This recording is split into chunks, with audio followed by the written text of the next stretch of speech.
জনাব তারেক রহমান, আপনাকে আমাদের অনুষ্ঠানে স্বাগত জানাই। আপনি আমাদের শুভেচ্ছা এবং কৃতজ্ঞতা জানবেন। আরও আছেন জাতীয় নাগরিক পার্টির যুগ্ম আহ্বায়ক ডক্টর তাজনুবা জাবিন। ডক্টর তাজনুবা জাবিন, আপনাকে আমাদের অনুষ্ঠানে স্বাগত জানাই। আপনি আমাদের সাথে যুক্ত হয়েছেন, সেই জন্য আমাদের কৃতজ্ঞতাও জানবেন। আমি আপনাকে প্রথমেই যে বিষয়টার দিকে আপনার দৃষ্টি আকর্ষণ করতে চাই, সেটা হচ্ছে যে এনসিপি বা এই যে জাতীয় নাগরিক পার্টি কিভাবে বিএনপির শত্রুতে পরিণত হলো, মানে বিএনপিকে কিভাবে শত্রু গণ্য করতে থাকলো। যেমন আপনাদের একটা জনপ্রিয় বয়ান আমরা এরকম শুনি যে আপনারা 15 বছর কোথায় থাকেন, 15 বছর আপনারা পারেন নাই, কিন্তু 15 বছর যে বিএনপি পারে নাই সেইটার দায় কিন্তু আমাদের সবার। যেমন এই এই বৈষম্য বিরোধী ছাত্র আন্দোলন যখন জীবনের ঝুঁকি নিয়ে রাস্তায় এসে দাঁড়ালো, তারা যখন মরতে শুরু করেছিল, আপনিও প্ল্যাকার্ড নিয়ে রাস্তায় দাঁড়িয়েছেন, আপনি একজন পেশাজীবী।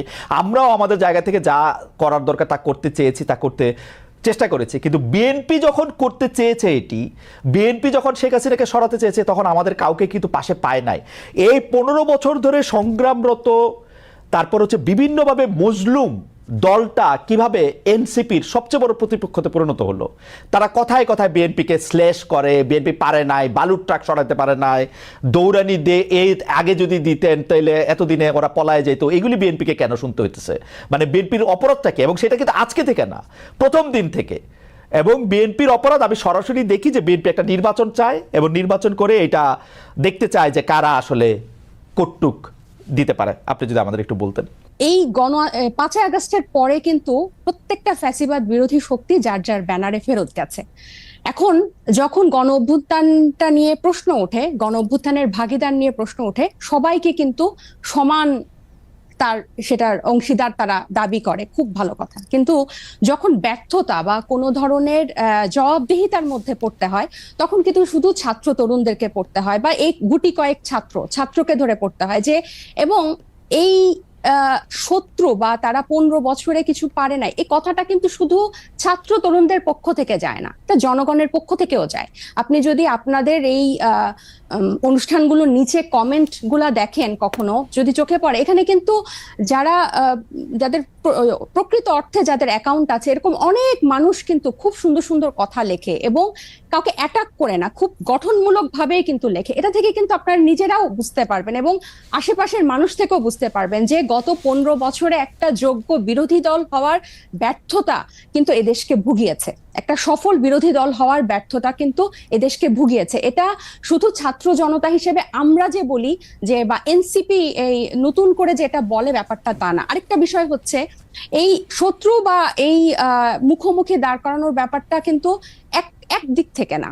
আপনি দেখবেন এই যে কিছুদিন আগে এক টক শোতে আমার এক সহ আলোচক বলছিলেন, আমি 90 সালের গণ অভ্যুত্থানের একটা কথা বলছিলাম, উনি বলছেন 90 সালে তোমার বয়স কত ছিল? বেয়াদব, অপরিপক্ক, আদব কায়দা জানে না, তোমাদের বয়সে মানে এক একজনের, আমাদের রাজনৈতিক জীবন বা রাজনৈতিক পথ চলা তোমাদের বয়সের বেশি। এই যে খাটো করে দেখা, এই যে হেয় করে দেখা, তো এটার প্রতিক্রিয়াতেও কিন্তু কিছু কথা চলে আসে। না ডক্টর জাবিন আসেন, আমরা একটু আমার ব্যর্থতা, আমি আপনার প্রশ্নটা আসলে বুঝাতে পারছি কিনা আমি জানি না। আমার কাছে যেটা মনে হয়েছে যে বিএনপি গত 13 বছর ধরে, স্পেসিফিকলি বললে যে 2012 সালের পর থেকেই বিএনপি এই একটা সরকারের কাছে একটা দাবি জানায় আসতেছে, দরকার হলে সরকারকে বলতেছে ক্ষমতা চাইতে একটা সুষ্ঠু নির্বাচনের কথা বলতে। এবং এইটার মধ্যে কিন্তু বিএনপি কোনোদিন কোনো আড়াল নিতে পারে নাই। বিএনপি কিন্তু কোনো ছাত্রলীগের মধ্যে গিয়ে বলতে পারে না যে বঙ্গবন্ধু মহান নেতা, আমরা সবাই বঙ্গবন্ধুকে ভালোবাসি, এই কথা বলে কিন্তু বিএনপি রাজনীতি করতে পারে নাই। বিএনপিকে রাজনীতিটা করতে হয়েছে বিএনপির কথা বলেই, শেখ হাসিনার এগেনস্টে কথা বলেই বিএনপি রাজনীতি করতে হয়েছে। তার জন্য মামলা মোকদ্দমা, জেল, জুলুম যত কিছু করছে, চা খাচ্ছে। বৈষম্য বিরোধী ছাত্র আন্দোলনের নেতারা কিন্তু শেখ হাসিনার বিরুদ্ধে ফেসিবাদী আন্দোলনে গেছে হচ্ছে অনেক পরে, অনেক জায়গার পরে। সেই সময় তাদেরকে আমরা মুক্তিযুদ্ধের স্লোগান দিতে দেখছি, তাদেরকে আমরা বঙ্গবন্ধুর ভাষণ দিতে দেখছি, এবং আমরা দেখছি যে তারা নানাভাবে নানা ধরনের আড়াল নিচ্ছেন। বিএনপি কিন্তু এই সুযোগটা পায় না। আমার প্রশ্নটা হচ্ছে, যেই বিএনপি এত ত্যাগ করলো, এবং তারা কিন্তু সরকারে গিয়া 3 জন মন্ত্রী হয় নাই, 3 জন মন্ত্রী এই বৈষম্য বিরোধী ছাত্ররাই হয়েছে। তারা কিন্তু কোনো কিছু দখল করে না, তাদের একটাই চাওয়া ছিল ইলেকশনে যাওয়া। এবং ইলেকশন যাওয়ার পর থেকে বিএনপিকে কি শুনতে হয়েছে আপনাদের কাছ থেকে আপনি দেখেন। আমি ছোট করে একটু বলি, আমার মাফ করবেন, আপনাদের কাছে শুনতে হয়েছে বিএনপি নাকি আওয়ামী লীগকে পুনর্বাসন করতেছে। বিএনপি নাকি আওয়ামী লীগকে নিয়ে আসতেছে। আওয়ামী লীগ দিয়া বিএনপির নেতারা যেভাবে ক্ষতিগ্রস্ত হয়েছে তার 100 ভাগের 1 ভাগ বাংলাদেশে কেউ হয় নাই। এরপরও বিএনপি কেমনি শত্রু হইল এনসিপির, এইটার কারণটা কি? মানে বিএনপিকে ক্ষমতা থেকে ঠেকানোটা কেন এত জরুরি হয়ে পড়লো? এখানে এটা শত্রুতার প্রশ্ন না খালেদ ভাই। এই যে কেন শুধু সুষ্ঠু নির্বাচনই চেয়েছিল, নির্বাচন কেন্দ্রিক রাজনীতি তারা করেছে। এই যে হাসিনা কিভাবে এই 3টা অবৈধ নির্বাচন করে ফ্যাসিস্টের সাম্রাজ্য টিকে রেখেছিল, তাদের রাজনীতিটাই ছিল নির্বাচন কেন্দ্রিক। কারণ নির্বাচন হলেই শুধু গণতন্ত্র হবে, গণতন্ত্র ফিরে আসবে, এটা তাদের একটা রাজনৈতিক একটা চালের, এটা বা তাদের কি বলবো আমি, পরিকল্পনার ভুল বলবো, যে তারা সবসময়, আপনিই বলছেন যে তারা সবসময় সুষ্ঠু নির্বাচনই চেয়েছে। কেন তারা হাসিনার এই যে তার যে সাম্রাজ্য, 3টা বিভাগ, এই যে সবকিছু তার একক কর্তৃত্বে, একক হাতে, প্রত্যেকটা রাষ্ট্রীয় প্রতিষ্ঠানের একটা ইট পাতা যে হাসিনার কথা ছাড়া বা স্বৈরশাসকের কথা ছাড়া চলতো না, বা মানুষকে সম্পৃক্ত করার যে রাজনীতি, এটা তো বিএনপি করতে ব্যর্থ হয়েছে। এবং জনগণের কথা না বলে, জনগণ এই যে এখনো তারা যে 31 দফা বলে বলে যেসব গণভোট অসম্ভব বলছে, যেসবে আমরা জনগণকে সম্পৃক্ত করতে চাচ্ছি, বিএনপি আবার সেসব জায়গায় জনগণকে দূরে ঠেলে দিয়ে আবার নির্বাচনের কথা বলছে। এখানে কিন্তু আপনি দেখেন তারা কিন্তু আবার জনগণকে নিজেদের থেকে দূরে সরাচ্ছে। জনগণ কিন্তু তাদেরকে চাচ্ছে, এবং তারা একটা প্রতিষ্ঠিত রাজনৈতিক দল, তারা নির্যাতিত রাজনৈতিক দল। আপনি নিজেই বলছেন যে তারা সব সময় সুষ্ঠু নির্বাচন চেয়েছে। একটা দেশের গণতন্ত্র কি শুধু সুষ্ঠু নির্বাচনের, একমাত্র শুধু সুষ্ঠু নির্বাচনের মধ্যে এই নির্বাচন ব্যবস্থাটা কিরকম, এই নির্বাচনটা দাঁড়িয়ে আছে কিসের উপর? এই যে এই নির্বাচন কমিশনার গুলা, বিচারক এবং প্রত্যেকটা রাষ্ট্রীয় প্রতিষ্ঠান, তাদের মন্ত্রিসভাগুলা কিসের উপর দাঁড়িয়েছে? আইন শৃঙ্খলা বাহিনী, পুলিশ, র্যাব, প্রত্যেকটা গোয়েন্দা বাহিনী কিসের উপর দাঁড়িয়ে আছে? এগুলোর সংস্কারের কথা, এগুলোর বিরুদ্ধে কথা, প্রত্যেকটা সবসময় তাদের একটা উপর দিয়ে কথা, যে চেষ্টা করা হবে, পরিবর্তন করা হবে, কিন্তু স্পেসিফিক্যালি উপায়টা কি, পথটা কি, তারা জনগণের কাছে সেটা পরিষ্কার করে না। যেটা ছাত্র জনতা বা এখন পরবর্তীতে হয়েছে, হয় আন্দোলনটা কোটা বিরোধী আন্দোলন দিয়ে শুরু হয়েছিল, এবং সব সময় কিন্তু এটা একটু বাংলাদেশের ইতিহাসে প্রথম না, একটা দিয়েই শুরু হয়েছিল। কিন্তু এই পুঞ্জীভূত যে স্বৈরশাসকের 15 বছরের যে পুঞ্জীভূত ক্ষোভ, সেটা কিন্তু প্রকাশিত হয়েছে একটা সিস্টেম, একটা ধাপ পেরিয়েই কিন্তু সেদিকে গিয়েছে। এবং আমি একটু বলি, এবং বিএনপিকে যে এই শত্রু মনে করা না, আমরা কিন্তু চাচ্ছি বিএনপিকে জাতীয় ঐক্যমত্য নিয়ে আমরা একসাথে সবাই মিলে আমরা ঐক্যমতে পৌঁছাই সংস্কারের বিষয়ে, যে মৌলিক কিছু সংস্কার হোক, তারপর নির্বাচন যে 2টা টাইম লাইনে আছে তার মধ্যেই হবে, এবং প্রত্যেকটা দল, নিবন্ধিত দল সেখানে অংশগ্রহণ করবে। এবং বিএনপির কেন্দ্রীয় নেতৃত্বের নিয়ন্ত্রণ স্থানীয় পর্যায়ে নেই। আমরা প্রশ্নটি এমনভাবে করতে চাই যে একই বিষয় কি এনসিপির জন্য সত্য না? এনসিপির কি সব জায়গায় নিয়ন্ত্রণ আছে? জামিন, আপনি শুনছেন কিনা আমি জানি না, মনিয়াপা শুনছেন কিনা আমি জানি না, আমি তো শুনছি এনসিপির পরিচয় দিয়ে স্থানীয় পর্যায়ে বহু লোক বহুভাবে চাঁদাবাজি করছে, বহু লোক বহুভাবে এনসিপির পরিচয় দিয়ে, সমন্বয়ক পরিচয় দিয়ে, আহ্বায়ক পরিচয় দিয়ে বহু লোক বহুভাবে চাঁদাবাজি করছে। এইটা আপনি এটাকে কিভাবে দেখেন? আর বিএনপির মানে বিএনপির কি প্রবলেম সেটা নিয়ে এনসিপির বিবৃতি দেওয়ার কারণ কি?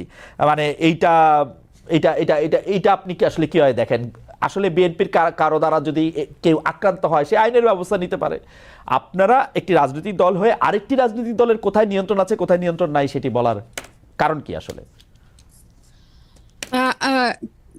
কিছুদিন আগে প্রথম আলোর একটা জরিপ আমি একটু দৃষ্টি আকর্ষণ করতে চাই, যেখানে 7ই আগস্ট 2024 থেকে 31শে মার্চ 2025 পর্যন্ত একটা রিপোর্ট প্রকাশিত হয়েছিল বিএনপি এবং তার সহযোগী অঙ্গ সংগঠনের অপরাধের একটা তালিকা, যেখানে আর্থিক এবং মৌখিক সহিংসতা মানে হুমকি, চাঁদাবাজি, এটা ছিল 372টা, এবং শারীরিক সহিংসতার রেকর্ড ছিল, মানে মারামারি, সংঘর্ষ, সেটা ছিল 488টা, এবং মৃত্যু 70টা। এবং এছাড়াও আপনারা জানেন যে হাতিয়ায় আমাদের হান্নান মাসুদের উপর সংঘর্ষ হয়েছে, হামলা হয়েছে। এবং প্রত্যেকটা জায়গায় আপনি যে বললেন এনসিপির অসংখ্য প্রতিনিধি করছে, আমাদের কিন্তু এনসিপির একটা আহ্বায়ক কমিটি ছাড়া আর কোনো জায়গায়, আমাদের নাগরিক কমিটির বিভিন্ন কমিটি ছিল, কিন্তু এনসিপির কোনো জায়গায় এখনো কোনো প্রতিনিধি দেওয়া হয় নাই বা কমিটি দেওয়া হয় নাই। তো যারা অপরাধ করছেন বা যারা এই নাম ভাঙিয়ে, সমন্বয়ক নাম ভাঙিয়ে বা এখানকার আহ্বায়ক নাম ভাঙিয়ে যারা চাঁদাবাজি করছেন, তাদের কিন্তু গ্রেফতারও হচ্ছেন এবং তাদেরকে কিন্তু আইনের আওতায় আনা হচ্ছে। আরেকটা যেটা, এবং এই যে সত্যি মানে আপনার জনাব সার্জিস আলম, আপনাদের একজন নেতা, উনি যে 155টা গাড়ি নিয়ে ওখানে গেছেন, তার আগে হান্নান মাসুদও গাড়ি নিয়ে গেছেন, সেটাতে চাঁদাবাজি করছেন, সেটা অনেকেই বলতেছেন। আপনারা কি এটা তদন্ত করছেন? আপনারা তো এটা বিবৃতি পর্যন্ত দেন নাই। আমরা একটা চিঠি দেখছি ফেসবুকে, আপনাদেরই আরেকজন তাকে একটা প্রশ্ন করেছেন, মনে হচ্ছে যে এটা ছেলে খেলা। একটা লোক 155টা গাড়ি নিয়ে শোডাউন করতেছে, পরে আবার ব্যাখ্যা দিচ্ছে যে এটা তার দাদার টাকা, বাবার টাকা। আপনারা এটা কিছু বলতেছেন না, কোনো রকম তদন্ত করতেছেন না। আপনারা বলতেছেন যে আমরা খালেদ ভাই গত এই ঈদের আগে এই সার্ভিসের ব্যাপারটা নিয়ে মনে হয় আমরা যে কয়টা গণমাধ্যমের সাথে কথা বলেছি, টকশোতে গিয়েছি, প্রতিনিয়ত এটা নিয়ে কথা বলেছি, এবং এটার প্রশ্ন জবাবদিহি আনুষ্ঠানিক বিবৃতি দিয়েছেন, এনসিপি আনুষ্ঠানিক বিবৃতি দিয়েছে। আমাকে একটু শেষ করতে দেন, আমাকে একটু শেষ করতে দেন। জি, আপনি শেষ করেন। যেখানে যে মানে আমাদের তো শুধু একজন তারেক রহমান নাই যে যিনি কথা বললে ওই কথাটাই মানে বেদবাক্য হবে। আমরা সবাই কিন্তু এখানে যেহেতু এটা একটা কালেকটিভ নেতৃত্বের একটা দল, এবং সবাই আমরা বিভিন্ন জায়গায় কথা বলছি, গণমাধ্যমের সাথে কথা বলছি। আমরা বারবার বলেছি যে এই তারা যে পাল্টাপাল্টি বক্তব্য দিয়েছে ফেসবুকে, এটা সম্পূর্ণ তাদের ব্যক্তিগত একটা পোস্ট, এবং তারা সেভাবে সেটা হ্যান্ডেল করেছে। আমি আরো বলি যে আপনি আমাকে যে কথাটা শেষ করতে দিলেন না। তো এই যে বিভিন্ন জায়গায় যে তাদের এই সহিংসতা এবং তাদের যে স্থানীয় পর্যায়ে নিয়ন্ত্রণ নাই, এটা স্বয়ং তাদের দলের যে তারেক রহমান সাহেব, উনি নিজেও কিছুদিন আগে, এই 2-1 দিন আগে, ঈদের আগে একটা বক্তব্যে বলেছেন যে যারা এরকম করছেন তাদেরকে উনি ডিজোন করেন বা টানতে পারেন না। সো এটা প্রমাণিত যে তাদের স্থানীয় পর্যায়ে তাদের ইয়াটা নাই, কন্ট্রোলটা নাই, এবং নিজে উনি এই কথা স্বীকার করেছেন। আর আমাদের দলের সাথে যে আপনারা বিএনপির তুলনা করছেন, এটা এই কারণে আমি বলবো যে আমরা এখনো সাংগঠনিক ভাবে ওভাবে বিস্তার লাভ করি নাই। নতুন একটা রাজনৈতিক দলে অনেকেই কিন্তু শেল্টার নিতে চাইবে বা নাম ভাঙিয়ে এটা করতে চাইবে, কারণ এই যে এইগুলো কিন্তু এই 1 মাস আগে আমরা এসে নতুন করে তৈরি করি নাই, বরং এই পুরনো রাজনৈতিক অপসংস্কৃতির মধ্যে আমরা এসেই জন্ম নিয়েছি। সো এখন আমাদের উপর দায়িত্ব এসব রাজনৈতিক অপসংস্কৃতি পরিষ্কার করা এবং ফেরেশতার মতো বিহেভ করা। সো আমরা কিন্তু অথবা আপনার দায়িত্ব, ডক্টর জাবির, অথবা আপনাদের দায়িত্ব হচ্ছে ওই সংস্কৃতিটারও বেশি করে করা। একটু খালেদ ভাই আমি শেষ করি। ওই সংস্কৃতি বেশি করা না, ওই সংস্কৃতির বিরুদ্ধে কথা বলা। আমরা এই রাজনৈতিক অপসংস্কৃতির বিরুদ্ধে কথা বলতে চাই, এবং এটা শুধু বিরুদ্ধে কথা বলা না, আমরা এটা চর্চাটাও করতে চাই। এবং আপনি যখন বলেন যে গণ অভ্যুত্থান, বা আপনারা যখন বলেন যে গণ অভ্যুত্থান এই কোটা বিরোধী আন্দোলন দিয়ে শুরু হয়েছিল, ছাত্রদের ডাকে হয় নাই, এটা গত 15 বছর বিএনপি নির্যাতিত হয়েছে, এটা যেমন সত্য। 24-এর গণ অভ্যুত্থান বৈষম্য বিরোধী ছাত্র আন্দোলনের ব্যানারে হয়েছে, বিএনপি সেই ব্যানারে এসে আন্দোলনে অংশ নিয়েছে, সেটাও সমান পরিমাণ সত্য।